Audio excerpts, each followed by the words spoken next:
And welcome back to the Trevor Report. My name is Trevor, obviously, but you probably got that. But anyway, let's get right into it. So, Jordan Peterson, earlier in September, or I guess mid-September and late September, dropped his conservative manifesto.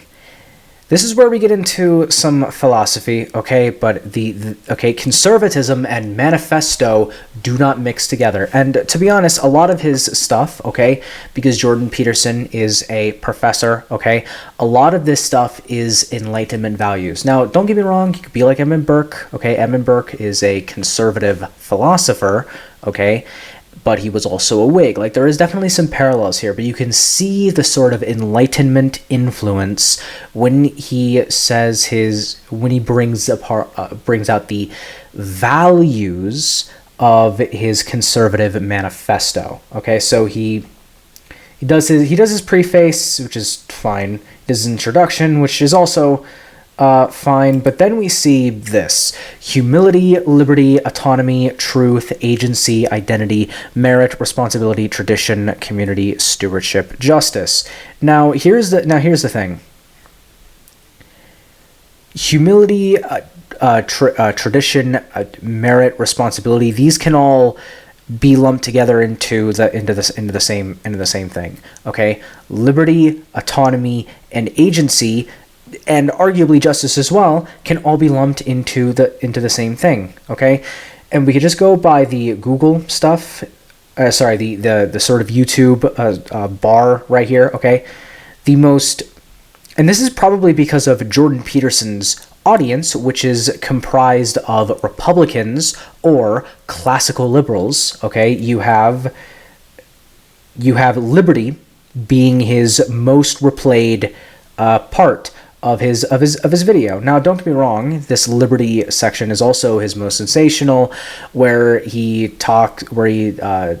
says a politician's name out loud, Justin Trudeau in this case, and so forth. But it just becomes one of those things where conservatism is not a top-down ordered structure. It is intuitive. Okay, it is a continuum of time, if we were to go for like a Burkean tradition of conservatism. And then you have his part 2. Okay, I'm not gonna play the audio, but where's his most replayed? Okay, maturity, sacrifice, resistance, and temptation, and the first quarter, like the end quarter of his maturity, sacrifice, and resistance to temptation, and then his marriage thing. So basically, Jordan Peterson's audience being comprised of men who need help. He is a professional clinical psychologist who's done some psychiatric work, has his works cited all over the place. Don't get me wrong, huge respect for Jordan Peterson. I've seen some of his videos throughout the years myself, but it just becomes one of those things where like it's a problem. You cannot have a conservative manifesto. A conservative is all about if you wanted a definition of conservative, okay, my intuition would incline that conservatism is a philosophy that is concerned with protecting and forging that which is wholesome. A rigid structure like a manifesto doesn't work. It just doesn't make sense. And the guys over at the Lotus Eaters Carl Benjamin from the Lotus Eaters did a fantastic job articulating all of this. He did a fantastic job, and I'd imagine he's going to be going through it more, like doubtless, probably in some of the premium stuff. Like the guys at the Lotus Eaters are great, okay, really are. But the thing is, we have conservative philosophers that we can draw on. Okay, there are modern ones who are like actual monarchists. Okay, like these are proper conservatives, like Curtis Yavin, or by his pen name, Mencius Mollberg or whatever. Okay, there's also, as I mentioned before, Edmund Burke. Okay, and there's also Michael Oakeshott. I think Michael Oakeshott's Like the Stanford Encyclopedia of Philosophy is often described as a conservative thinker, but this description notices only one aspect of his thought and invites misunderstanding because of its ambiguities. Basically, Michael Oakeshott has a lot to say about the modern world, particularly his rationalism in politics, like that essay, right? He has a lot to say about the modern world. These are true and correct statements. And so there's already, you have the cathedral saying, not so much. All right. But, and here's the promise here. Okay. And the promise is that if they're doing this to Michael Oakeshott already so early, Michael Oakeshott has a lot to say. Read his Rationalism in Politics essay. For one, it's the most British thing I've ever read in my life. So it's passive aggressive in a very formal and polite way. It's a really good read. But anyway, got to move on to the next segment because unfortunately there was more news than something that happened involving philosophy. I wish I could talk about this.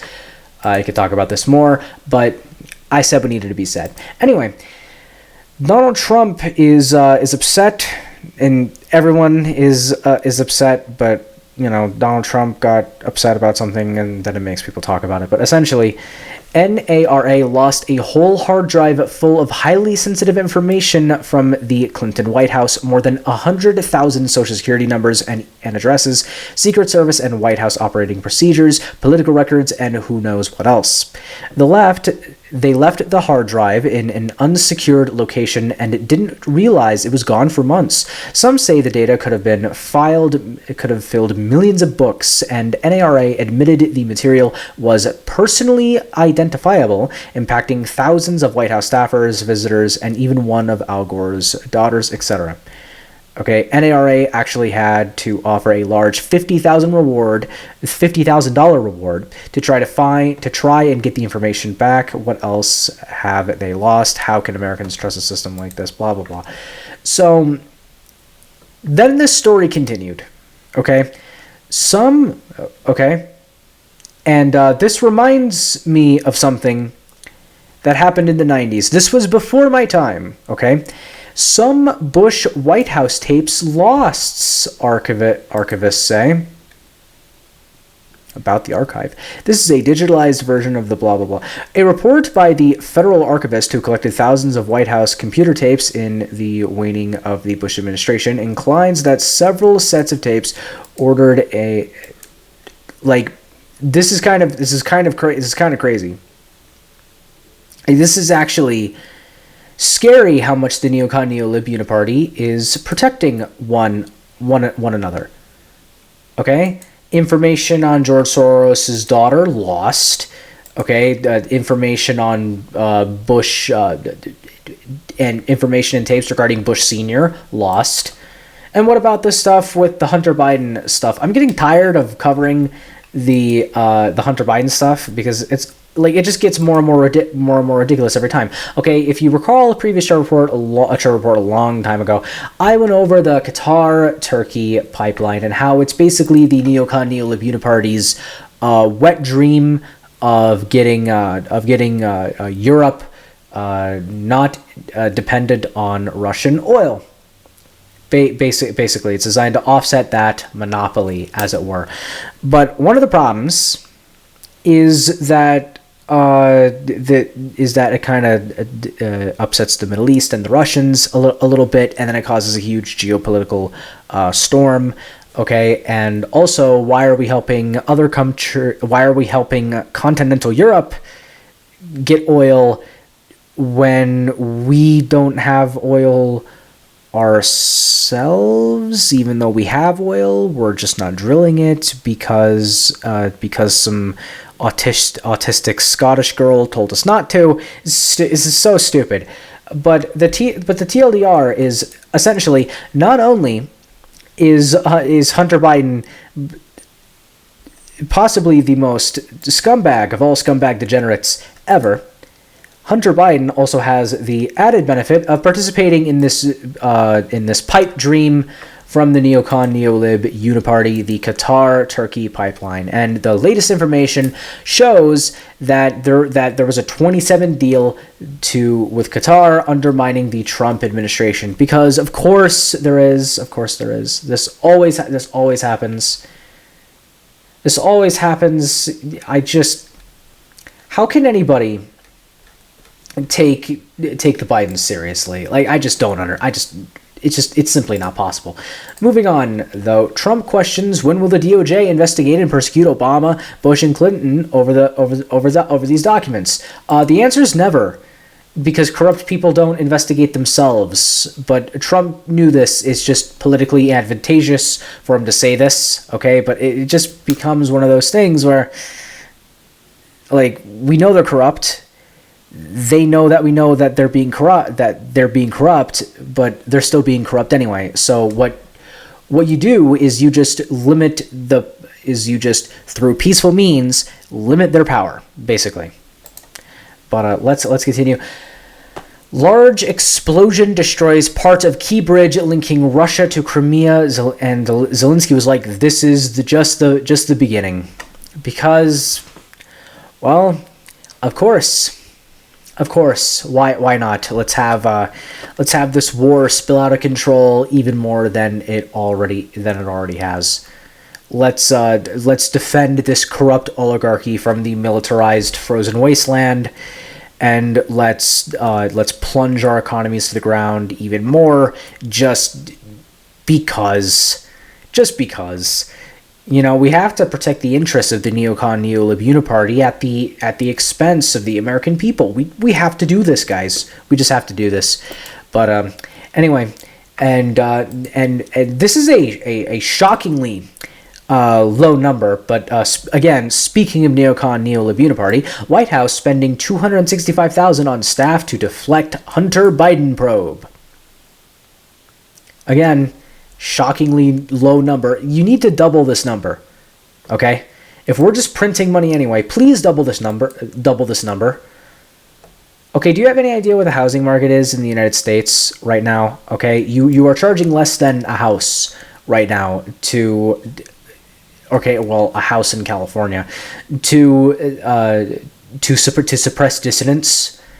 We are much stronger than this, okay? I prefer to fight a dragon instead of a kitten, if you don't mind. But thanks for insulting me, I guess. But anyway, moving on. The FBI drive away after arresting a pro-life activist at his home, and they refuse to give a badge number, their names, everything. They are just being the paramilitary wing of, again, the neocon neolib uniparty. And that's just kind of where everything is at this point. But anyway, let's move on to the next segment. Big tech sucks.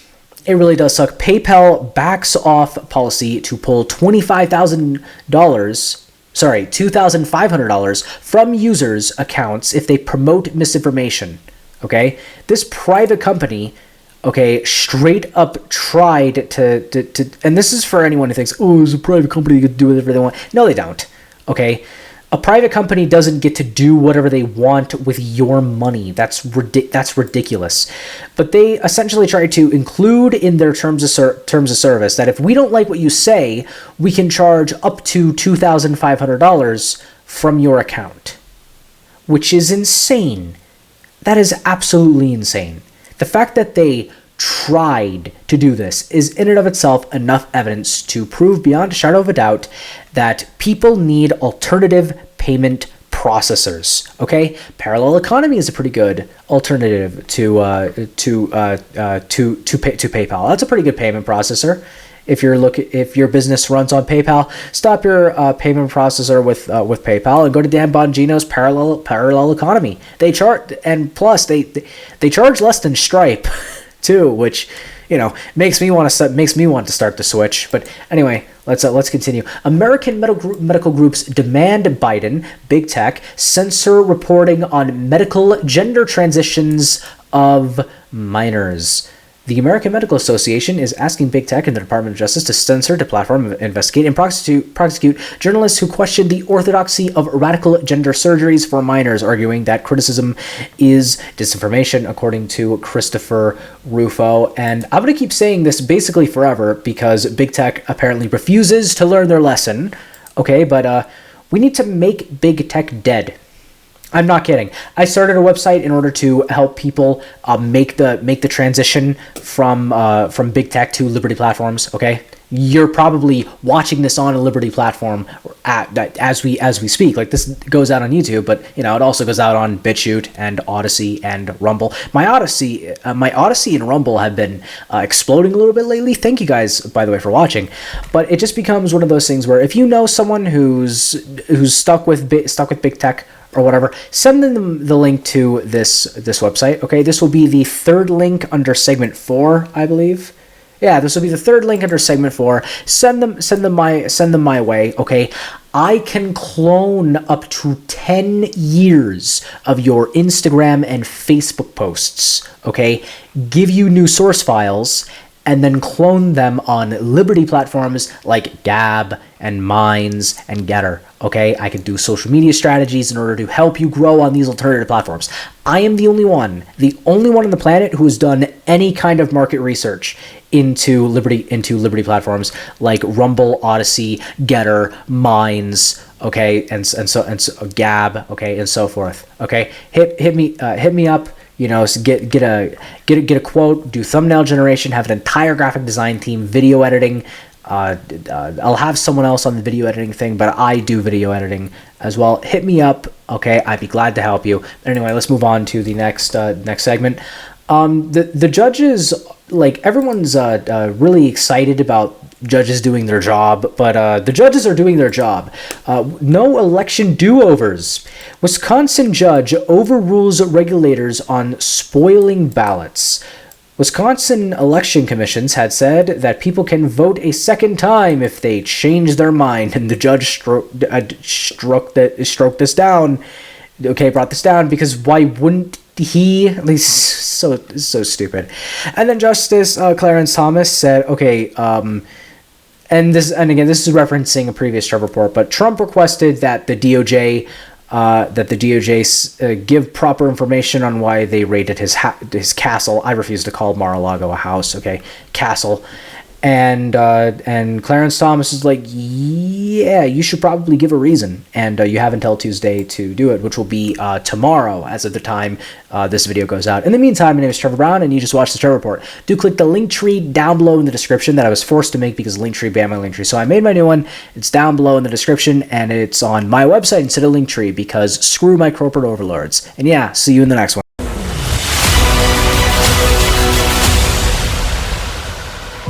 Acropolis News. News from the Acropolis.